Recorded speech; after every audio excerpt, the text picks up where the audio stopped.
नमस्कार विद्यार्थियों। आज हम कक्षा 10 हिंदी में गद्य दो बूटी काठी के बारे में चर्चा करेंगे।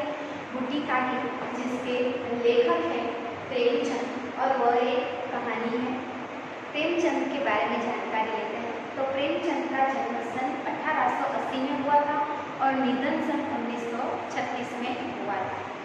हिंदी के उपन्यास सम्राट प्रेमचंद का जन्म उत्तर प्रदेश में वाराणसी के निकट लम्ही नामक गांव में हुआ था। अब ये प्रेमचंद है, उनका जन्म उत्तर प्रदेश के वाराणसी के लम्ही गांव में हुआ था। उनका मूल नाम धनपत राय था। उनका मूल नाम था धनपत राय। शिक्षा काल में ही उन्होंने अंग्रेजी के साथ उर्दू का भी अध्ययन किया था। जब वह शिक्षा ले रहे थे तब उन्होंने अंग्रेजी के साथ साथ उर्दू भी सीखी थी। प्रारंभ में कुछ वर्ष तक स्कूल में रहे, बाद में शिक्षा विभाग में सब डिप्टी इंस्पेक्टर रहे थे।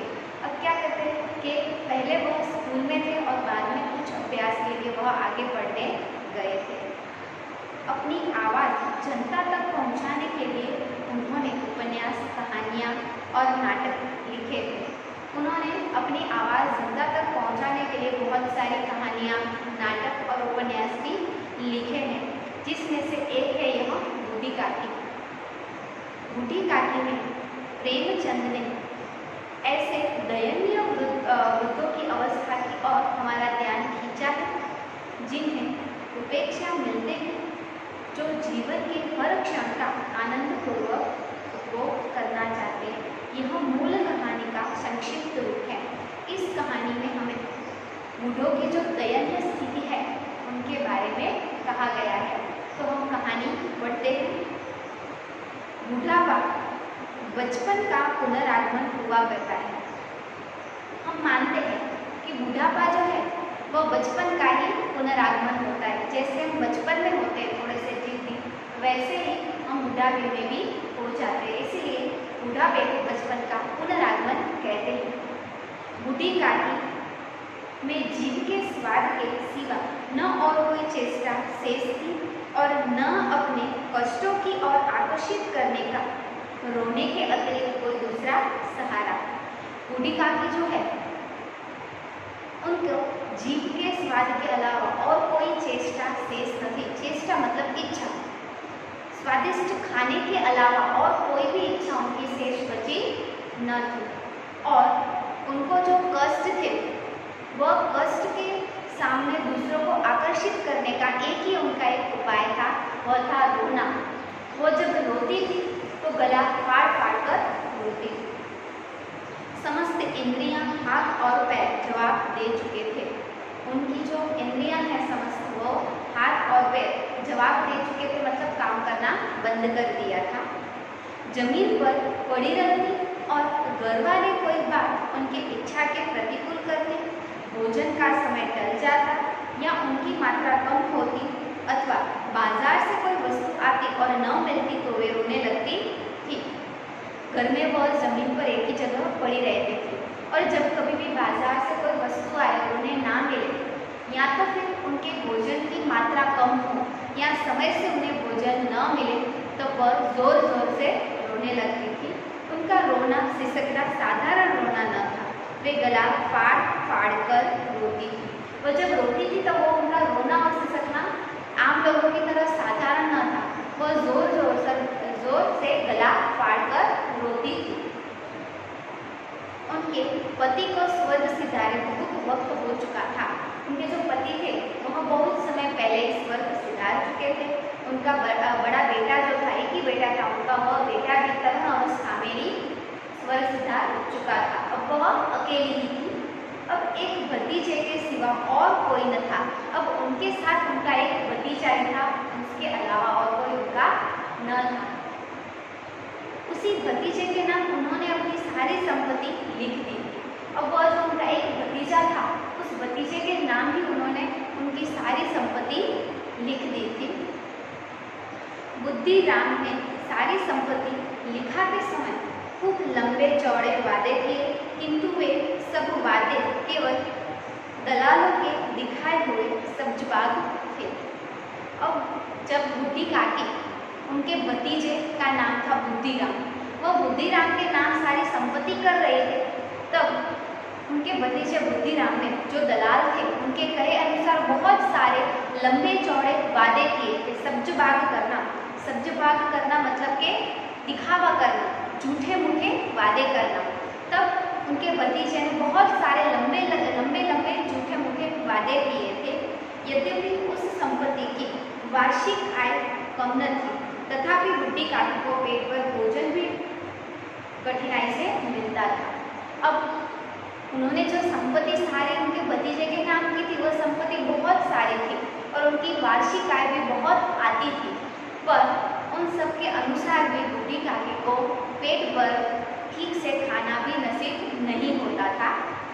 आगे देखते हैं। लड़कों का बूढ़ों से स्वाभाविक विद्वेष होता ही है, और फिर जब माता पिता का यह रंग देखते तो वे बूढ़ी काकी को और सताया करते। अब लड़के जो होते हैं उनको बूढ़ों के प्रति सामान्यतः विद्वेष होता है, मतलब बूढ़े लोग उन्हें बहुत पसंद नहीं होते, वो उनकी हंसी मजाक करते रहते। और इसके अलावा बूढ़ी काकी को घर में भी सब ऐसे ही परेशान करते रहते थे। वह देखकर सारे बच्चे बूढ़ी काकी को सताया करते थे। कोई चुटकी काट कर भागता तो कोई उन पर पानी की कुल्ली कर देता था। काकी चीख मारकर रोती, परंतु यह बात प्रसिद्ध थी कि वे केवल खाने के लिए रोती। अब कुछ लोग उनको चूटी काट कर परेशान करते थे, कुछ लोग उनके ऊपर पानी की कुल्ली करके भाग जाते थे। और जब ऐसे बच्चे उन्हें सताते थे तब बूढ़ी काकी जो है वो चीख मारकर रोती थी, पर कोई भी उन पे ध्यान देता नहीं था, क्योंकि बूढ़ी काकी केवल खाना न मिलने पर जो रोती थी उनके लिए ही प्रसिद्ध थी। अतः वह उनके संताप और आर्तनाद पर कोई ध्यान नहीं देता था, और जब भी वो लोग उन्हें सताया करते और वो रोती थी तब कोई भी उनके लिए आर्तनाद पर, मतलब ये दुखी अवस्था पर कोई भी ध्यान नहीं देता था। उसके बाद देखिए, संपूर्ण परिवार में यदि काकी से किसी का अनुराग था तो वह बुद्धिराम की छोटी लड़की लाडली थी। पूरा परिवार जो था उनमें से बूढ़ी काकी को किसी से लगाव था तो वह बुद्धिराम की छोटी बेटी लाडली ही थी। लाडली अपने दोनों भाई के डर से अपने हिस्से की मिठाइयाँ बचाकर बूढ़ी काकी के पास बैठकर खाया करती थी। लाडली अपने दोनों बड़े भाइयों से डरती थी। वह दोनों बड़े भाइयों से बचाकर अपने हिस्से की मिठाई ले जाकर बूढ़ी काकी के पास बैठ के खाती थी। यही उसका रक्षागार था, और यद्यपि काकी की शरण उनकी लुलुपता के कारण महंगी पड़ती थी, तथापि भाइयों के अन्याय की तुलना में कहीं सुलभ थी। इस स्वार्थानुकूलता ने उन दोनों में सहानुभूति का आरोपण कर दिया था। अब लाडली और बूढ़ी काकी दोनों एक दूसरे के साथ रहते। लाडली को बूढ़ी काकी उनके भाइयों की डांट से बचाती थी, इसलिए लाडली और बूढ़ी काकी के बीच का जो संबंध था वह अच्छा था। रात का समय था। बुद्धिराम के द्वार पर शहनाई बज रही थी और गांव के बच्चों का जो विस्मयपूर्ण नेत्रों से गाने का रसास्वाद कर रहा था। अब रात का समय था और बुद्धिराम के घर पे शहनाई की आवाज़ आ रही थी और सारे बच्चे वो शहनाई सुन के नाच गा रहे थे। आज बुद्धिराम के बड़े बेटे मुखराम का तिलक आया है। अब आज बुद्धिराम का जो बड़ा बेटा है मुखराम, उसका तिलक का अवसर था। यह उसका ही उत्साह है। घर के भीतर स्त्रियां गा रही हैं और रूपा मेहमानों के लिए भोजन के प्रबंध में व्यस्त है। घर के अंदर सारी महिलाएं आई हैं जो गीत गा रही है, और रूपा यानी कि बुद्धिराम की पत्नी रूपा जो है वह मेहमानों की आवभगत करने में बहुत ही व्यस्त थी। भट्टियों पर कढ़ाई चढ़े थे। भट्टी जो है उन पर बहुत सारी कढ़ाइयाँ चढ़ी थी। एक में पूड़ियाँ कचौड़ियाँ निकल रही थी, एक बड़े पतीले में मसालेदार सब्जी पक रही थी। एक कढ़ा में पूड़ियाँ निकल रही थी, दूसरे में कचौड़ियाँ बन रही थी और एक बड़े से पतीले में मसालेदार सब्जी पक रही थी। घी और मसालों की सुगंध चारों ओर फैल चुकी थी। अब ये स्वादिष्ट जो खाना बन रहा था उसकी सुगंध, मसालों की सुगंध चारों ओर फैल चुकी थी। बूढ़ी काकी अपनी कोठरी में बैठी हुई थी और बूढ़ी काकी बेचारी अपनी कोठरी में जमीन पर ऐसे ही बैठी थी। यह सुगंध उन्हें बेचैन कर रही थी। अब जो सुगंध आ रही थी घी और मसालों की, वो बूढ़ी काकी को बेचैन कर रही थी।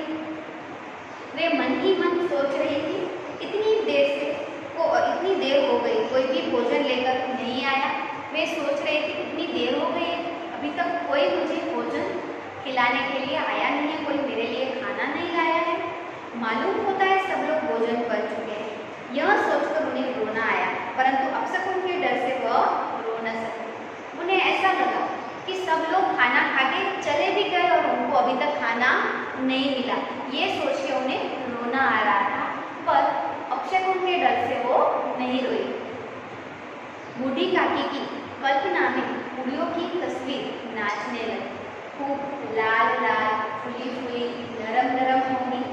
बूढ़ी काकी जो है वो कल्पना कर रही थी पूड़ी कैसी होंगी, लाल होंगी, नरम होंगी, फुली फुली होंगी, ऐसी वो कल्पना कर रही थी। कचौड़ी में अजवाइन और इलायची की महक आ रही थी। वो कर रही थी कचौड़ी जो होंगी उसमें अजवाइन और इलायची की महक भी बहुत अच्छी आ रही थी। एक पूड़ी मिलती तो जरा हाथ लेकर देखती। उन्होंने सोचा कि एक पूड़ी मुझे मिल जाती तो मैं हाथ में लेकर देखती। क्यों न चलकर कढ़ा के सामने ही बैठ।